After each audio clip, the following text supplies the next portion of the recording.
Hello and welcome. I am Dr. Lara, a clinical pharmacist specializing in functional medicine, as well as a certified yoga teacher and Reiki master. I run a truly integrative health coaching practice encompassing functional medicine lab testing, yoga and meditation, and a sprinkling of Reiki energy medicine. Join me here on Light Body Radio to break through your health plateau and come into alignment with your natural vitality.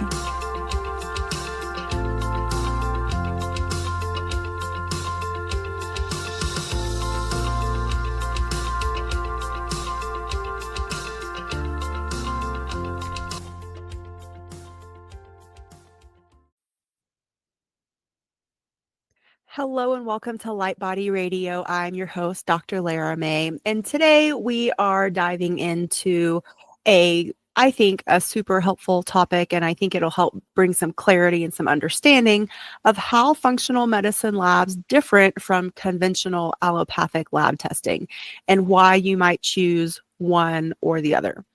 So let's start with the basics.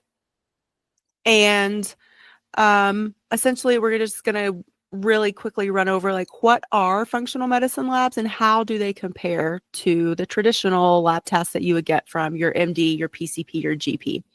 So conventional medicine relies on standard lab tests to diagnose disease, typically looking for markers that indicate whether you have a condition that meets a certain diagnostic criteria. These labs are designed to detect overt pathology. So think about things like high cholesterol, anemia, diabetes, infections, different types of things like that. So if your numbers fall outside of the quote normal reference range, your doctor may recommend medications, further testing, or different types of things to add to your treatment plan. Functional medicine, on the other hand, takes a much broader perspective and a more proactive approach. So instead of only identifying dis-ease, functional labs assess the body's optimal function. They provide deeper insights into root causes of symptoms. So think about things like chronic fatigue, digestive issues, brain fog, inflammation in general. We're always looking to get to the why, to that root cause. So the idea is that long before an actual disease develops, we're able to prevent it or uncover some sort of imbalances that's already there that we can address to prevent a full-blown disease development. Now, there's still plenty of us out there that already have a diagnosis from allopathic medicine. We're not happy with the way allopathic medicine has treated it or approached it. And so then we seek out functional medicine to also help treat this diagnosis that we've received from some other practitioner. So that's important to know that it can do both. It can be proactive, but it can also be, I guess, what we would call reactive. A lot of allopathic medicine is definitely reactive. But essentially, we're looking at root causes instead of just finding those things that are out of the quote unquote normal reference range and giving you a medication to treat it with. So another key difference is how often this testing is done. In conventional medicine, lab work is typically ordered when symptoms arise or as part of what we call the annual checkup. And in functional medicine, we actually recommend more frequent monitoring, especially if you are managing a chronic disease or you're proactively or actively trying to optimize something in your health. So maybe you're trying to lose weight, or maybe you're wanting to reverse your diabetes or treat your thyroid imbalance, or even hormone imbalance if you're perimenopausal or menopausal. Then we would most likely want to check around every 6 months, especially for those hormone things. It depends on the treatment plan, but I would say, a lot of practitioners, including myself, suggest comprehensive lab evals every 6 to 12 months, depending on the individual need. And that's the other fantastic thing about functional medicine, is we really do recognize that bioindividuality, meaning that we know that every single person is completely unique and different. And so there is no one size fits all approach. Everyone gets a personalized approach. And so I think that's also really important to point out. So what would be included in these regular evaluations, or what might be considered like a nice, well-rounded functional medicine panel? And I have actually like a storefront set up on Rupa Health, so that you can go directly there. And if you wanted just to order like the foundational panel that I've put together for my patients, you totally can do that. And I'll put the link to that in the show notes. But that would include things like metabolic markers, so your blood sugar, your fasting insulin, your HbA1c, which is your average glucose over 3 months, lipid panels, thyroid function, adrenal, stress hormones, and sex hormones, especially depending where you are and the different stages of life, nutrient status, so what vitamins and minerals, vitamin D, B12, magnesium, iodine, those types of things. And then, of course, the inflammatory markers, so your CRP, a homocysteine, possibly some food sensitivity markers, especially if we're having gut problems. And then diving deeper into the gut health, we can do comprehensive stool analysis, microbiome testing, full-on GI mapping. So we can really dive deep into the nitty-gritty of the actual cellular level of what's going on with your inflammation. And then, of course, there's also toxic burden. So is it heavy metals? Is it mold? Do we need to put you on a detoxification protocol? What is that toxic burden load in your body right now? So by looking at these markers collectively and sort of like in a big picture way, then we can, and from the functional medicine perspective, offer you a full spectrum approach to long-term wellness rather than just, compartmentalizing everything, much like allopathic medicine does. And so again, functional medicine is a whole body, whole person perspective. And we're not just going to look at just your thyroid or just your blood sugar if you're worried about prediabetes, or just your cholesterol. For a lot of, obviously, like, we are big organisms, and everything that's happening within us is interconnected. So it really, I think, does us a disservice by hyper focusing on just one thing instead of looking at the big picture. So that's what functional medicine is really going to do with their lab testing, is focus on big picture things, a very comprehensive approach. And so the next aspect I want to talk about is just go a little deeper into what is the difference between a functional medicine lab approach versus the allopathic, meaning, like, what's the difference between a reference range and an optimal range? So within the allopathic world, so that's your typical Western medicine world, these tests use what we call a reference range, and that's based on population averages, meaning that way back in the day when they were trying to establish what is quote unquote normal, they surveyed mostly men, by the way, but they would survey, let's say, like 100 men within like the ages of like 18 and 55, and of all of the different numbers that they got back, they would take an average, and they set the low and the high and the normal, quote normal, based on whatever those averages were. So they didn't take into account any like outstanding or alternative factors that might have affected that either. So if you're barely within the quote unquote normal reference range, you may be told that you're fine, that there's nothing to do, there's nothing to address, even if you don't feel well. And I know a lot of people have encountered this when they go to the doctor. I know I personally have too. I even brought my practitioner a full comprehensive thyroid panel that showed some blatant out of balance numbers, and I was still told, you're fine, there's nothing we need to do here. So it can be really frustrating as the patient to just essentially be gaslit by your Western medicine practitioner. So in functional medicine, we use what's called optimal ranges. So again, we're aiming to identify imbalances before they come full-blown diseases. Or again, if you already know you have a diagnosis, it's all about bringing your body back into a state of homeostasis, a state of balance. So I just want to give you some examples here so you have something to sort of reference this with.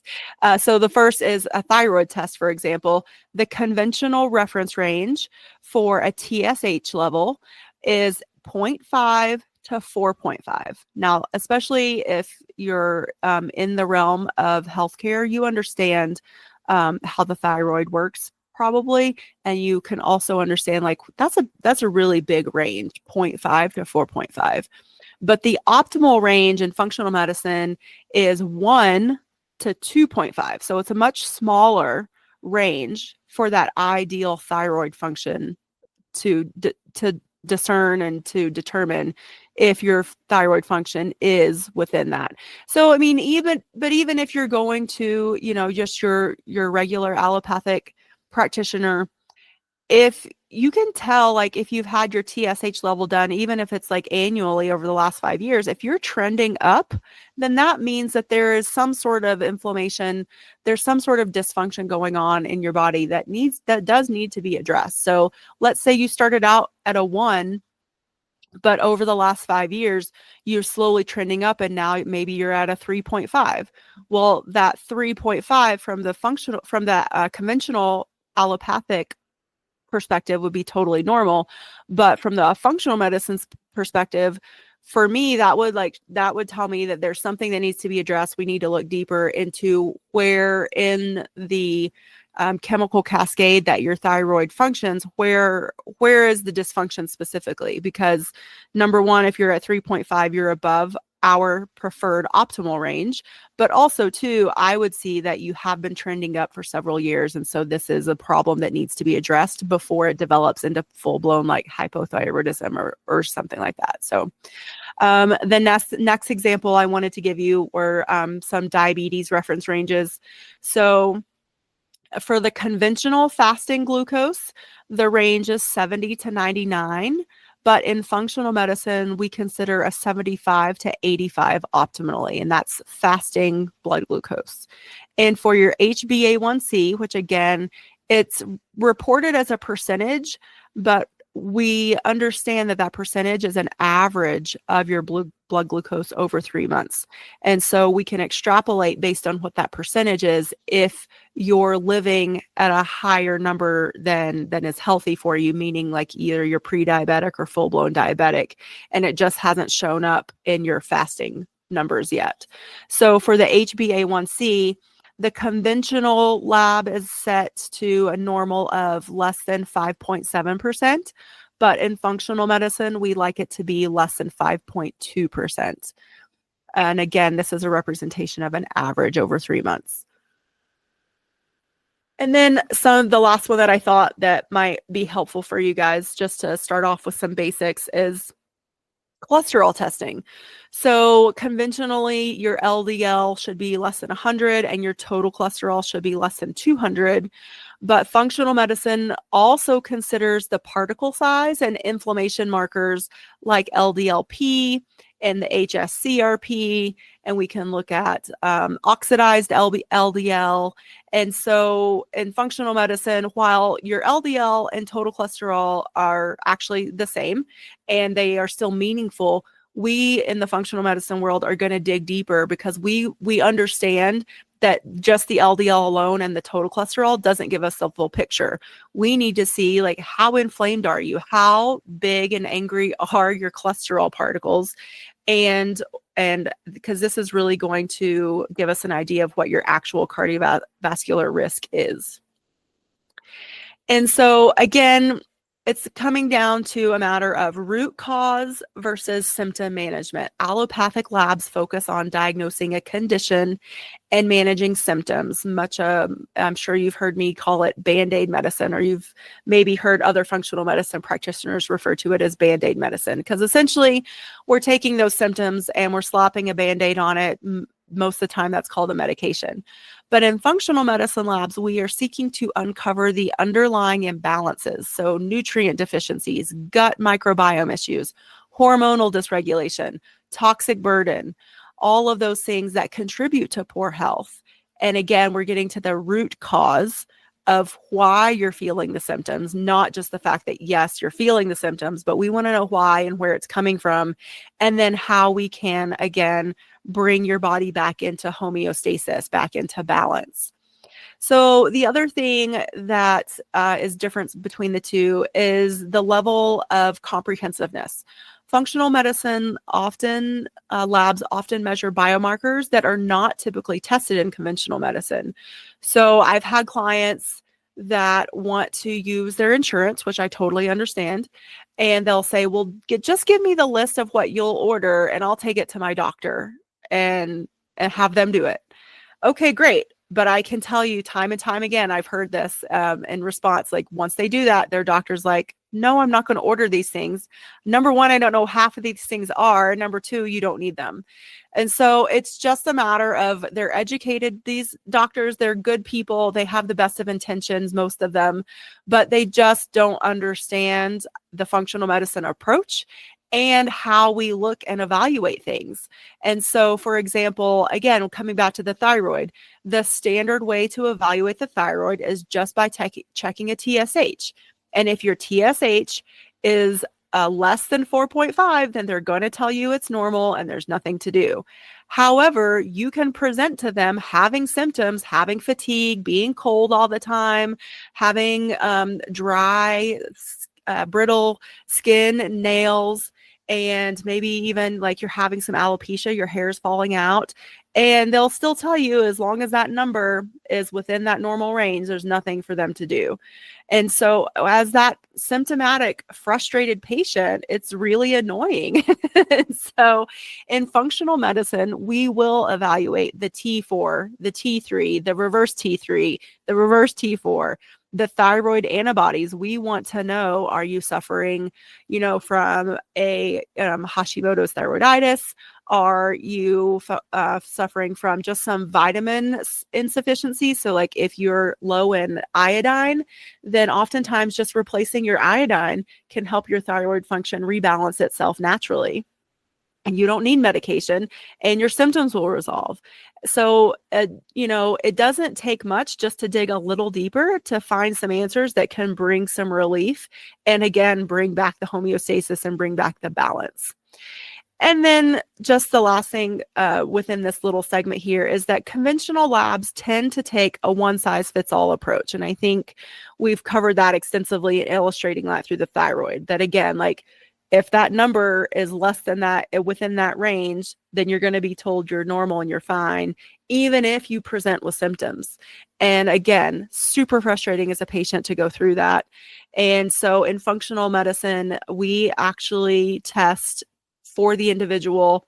We assess multiple systems in the body. Again, we look at the gut, we look at your adrenals, we look at your food sensitivities, we look at inflammation markers, we look at your toxic burden, so many things based on what you tell us your symptoms are, what your complaints are, or how you're feeling every day. How is your health, presenting or not showing up for you? So the functional medicine practitioner will create a customized plan that will start with labs. Now, I will say too, because, like I said before, there's a lot of us out there that already have a diagnosis. We're unhappy with the allopathic medicine approach. And so we seek out a functional medicine practitioner to help us get to that place of feeling good again. And maybe you've already had a menagerie of labs drawn by your physician. That's totally okay. Any functional medicine practitioner should take those labs if they've been done within the last 6 months. I know I would, especially if it's hormone based. So as long as, let's say, you're a perimenopausal female and you went to your physician, I don't know, 4 to 6 months ago, and they did some thyroid, they did a TSH, maybe they did like a general, like a one-time testosterone spot check, and maybe an estrogen spot check. And then, of course, they did your normal CMP and CBC. And you have all that. That's great. Bring that in. I'll look at it. But then from there, I'm going to not only look to see like what stands out to me as not within our optimal ranges, not just those reference ranges, but the optimal ranges. And then also, I'm going to then order more things to fill in the blanks that we still need to fill in of getting to that root cause and finding those answers for you of where in your body do we need to focus on really bringing back the balance, bringing back the homeostasis. So why would someone choose functional medicine lab testing over conventional lab work? And I think I've touched on some of it, but I'll just go through it very clearly here for you. Number one, you've been told your labs are normal, but you still don't feel well. Many people struggle with chronic symptoms that don't show up on traditional tests, but are definitely revealed through functional assessments. And so that's one way that functional medicine can definitely help. And I'm not saying completely abandon allopathic medicine at all. Absolutely not. Like, it still serves a role. There still needs to be what I think is a cooperative relationship between the two, because we can help, even as practitioners. I think we can help each other serve our patients better by, practicing at the top of our games. And so if you're looking for a proactive approach and a root cause approach, then functional medicine is your game. Functional medicine is where you want to go. Functional medicine labs help you optimize your health rather than waiting for disease to develop. If you're dealing with chronic or complex health issues, conditions like autoimmune disorders, digestive dysfunction, chronic fatigue, all of these often require deeper investigation into the root cause. So this is what functional medicine really provides. And there's a menagerie of tests that I haven't even touched on yet that I could do a whole separate episode on how we really get into, again, that cellular function, the cellular level of what's going on with your inflammation, to figure out, okay, do we need to remove this toxic burden? Have you been exposed to a mold or maybe even a tick bite or something, and your body is still having this inflammation process? Or is it more of, are you having mental health symptoms that can actually be traced back biologically to some things that are out of balance, that if we just, again, rebalance those things, then your mental health issues will resolve. Sometimes everything is very much connected, not sometimes, all the time. It's very much connected, but sometimes we can address mental health issues by the biological pathways. Of course, the mental health providers out there are amazing, and we definitely still need them for processing and helping healing on different levels. But from the biological perspective, functional medicine can actually be really helpful. And again, so if you want a holistic or whole body perspective, functional medicine testing examines multiple systems at once, and we help to create a truly integrative, personalized approach to your healing path and your healing journey. So again, there are so many different tests out there, but just to give you an idea of where we would start, here's some examples. So for comprehensive gut testing, there's microbiome balance testing. There's evaluating different pathogens within the gut. Of course, there's evaluating the inflammation level and then the digestive function itself. For hormone health, we're going to measure adrenal hormones and sex hormones to assess imbalances that could be contributing to fatigue, mood swings, all the different symptoms of hormone dysfunction. There's micronutrient testing, where we identify vitamin mineral deficiencies that can impact your energy levels, your immune system. So are you getting sick all the time? Maybe you're deficient in zinc or vitamin C, or you have some alternative metabolic pathways that we need to uncover. I'm also a big fan of looking at and having your DNA tested. Do you have some of these SNPs, like the MTHFR SNP, that make you a poor methylator? And that will definitely determine, like, how does your liver function and how does your liver detox and unburden your body from these things. If you have certain MTHFR SNPs, then maybe your detox pathways are compromised and you'll need to focus on different things like sweating, because as we sweat, our body unloads toxins through our skin, which actually gives our liver some relief. So that's really important to look at. Another level or another test that we can look at are food sensitivities and inflammation testing. So we want to uncover food intolerances and food inflammatory triggers that will be contributing to the overall inflammation level in your body. Because if you're adding to your inflammation by what you're putting in your body, you're not helping yourself heal or get better any faster. You're actually doing the opposite.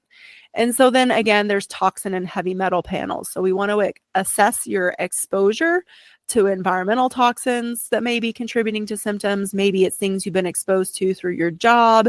Maybe it's what you're exposing yourself to through cleaning chemicals or cosmetic products, or off-gassing of polyvinyls in your house.